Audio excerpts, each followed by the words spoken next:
Oh hey guys, it's Mick here. Look what I'm doing. You know what that is? Oh yeah, that's the dreaded 6.0.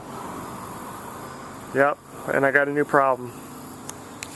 My problem today is, today was the first morning I had to turn my defrost on and actually needed some heat to defog my windows because it's getting to be, you know, mid-September here in Missouri. And I ain't got no heat. So, I did some reading. And I was going to show you guys where I'm at right now with it. So the first thing is you want to check your coolant reservoir on these, because if it's too low, apparently you won't get heat. I don't know why, but that's just what it says. So I'm good there. Actually, I don't have the updated reservoir, so mine stays lower than it's supposed to be. Actually, it's supposed to be like down here. But anyway, so that's good. I know my thermostat is good because when I start my truck up, it warms up to temperature and all is good. And then the last thing I checked was back here. Those are the hoses going to the heater core, and both the return and the back and forth, both hoses, they're hot. So I know I'm getting fluid going through my heater core. So here's where I ended up. Now, oh look at that guy. Hey. So back behind your glove box here, and if you I can't do this with one hand, but so you're going to end up in my glove box here for a second, but you just pinch the sides of the glove box in, and it drops down. And then back here, this is where there's like a damper in here that changes from heat to cold, and I don't think it's working. And actually, see, I already got it unplugged, because I got it right here, and I took it out and I was like, oh stupid, you should be videoing this. But this sits up here, and all you gotta do to get it out is you unplug the wiring harness, and you get a screwdriver under the front of it, and it pops up, and then stick the screwdriver a little bit further back in there and it pops all the way out.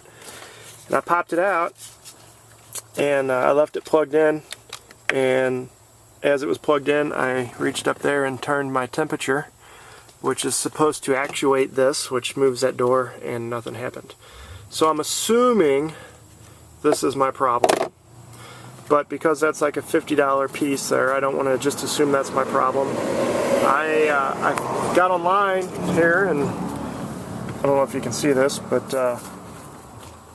I found a little diagram here and some directions on how to check the voltages on all the pins on this guy while you got your ignition on, to make sure that you're actually getting the power supply that you're supposed to have to run this guy. So before I order this guy, I'm going to check that. That's what I got. I got the voltage meter out here, and I'm going to put my keys in my ignition and do what it says to do on there, and I'll let you know. But I can't video it because I only got two hands, and I'm going to need both hands for that. Sorry. Alright, so I did everything that the spec sheet said to do, and according to my test, it's not my control knob, it's the actual actuator. So we're going to get on the old World Wide Web and see what kind of deal we can find on an actuator and get it ordered, and hopefully that fixes it. Alright guys, so I got my new part. See? Here's my new one. There's my old one. And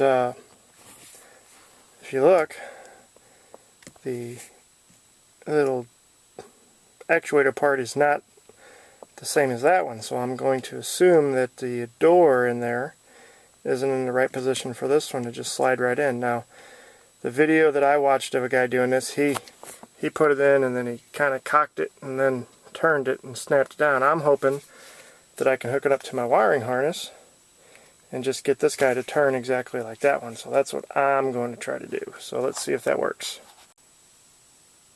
And if you look at him, that worked. So now we got to try to snap this guy back up in there. So let's see if I can video and do all this. Actually, I'm going to undo the wiring harness here and get it tucked up out of the way. And then we got to get this guy up there. Now wiring harness runs across the top of it. Oh, I think we're at the back end, maybe. Get in there.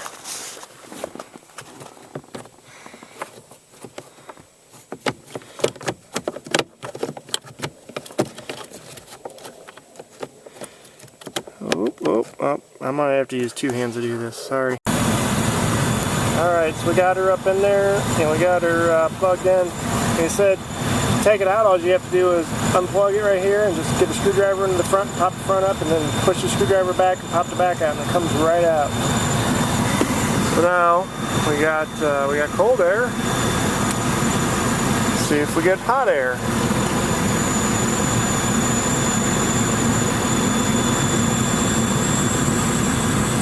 And there's the hot air. Awesome!